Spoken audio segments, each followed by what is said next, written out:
हाय दोस्तों, आपका बहुत बहुत स्वागत है प्रेरक कहानियों के संगम चैनल में।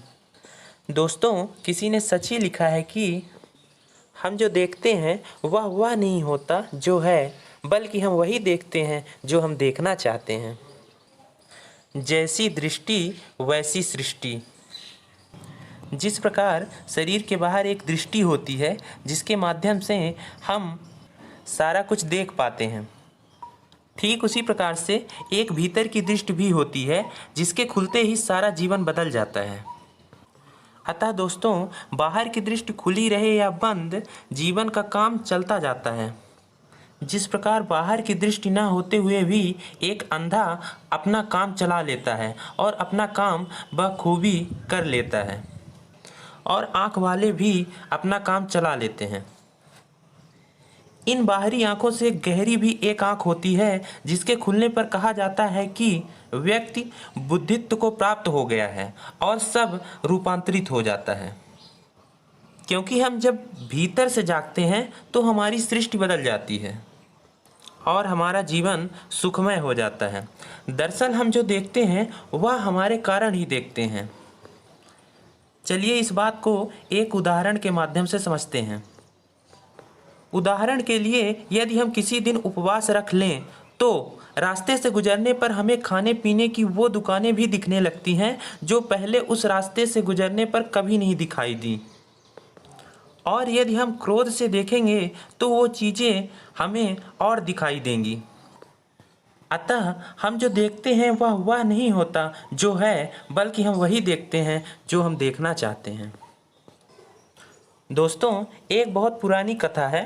एक बार की बात है, एक संत राम कथा लिखते जा रहे थे और सुनाते भी जा रहे थे। वहाँ बहुत सारे लोग उपस्थित थे।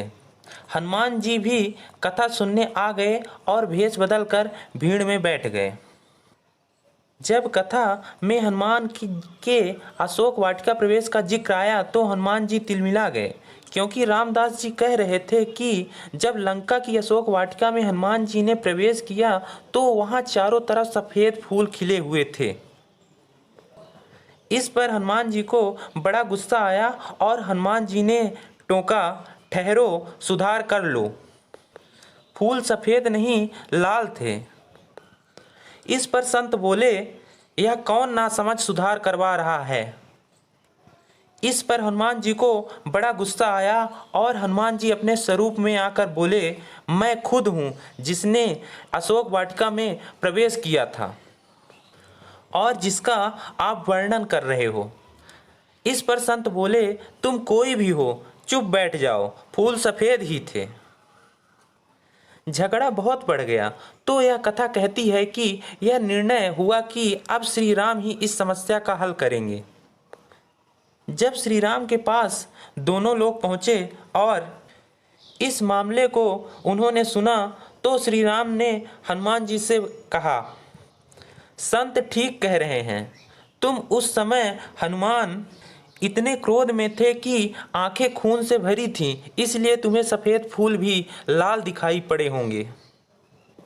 इस प्रकार दोस्तों, हमें इस कहानी से सीख मिलती है कि हम जो देखते हैं वह हमारे कारण ही देखते हैं, क्योंकि देखने वाला अपने को ही फैला कर देखता है। इसलिए हमारी दृष्टि ही हमारी सृष्टि हो जाती है। सो फ्रेंड्स, आई होप आपको कुछ सीखने को मिला होगा। अगर आपको यह वीडियो अच्छी लगी हो तो इस वीडियो को लाइक करें और अपने फ्रेंड्स के साथ ज़रूर शेयर करें। Thank you.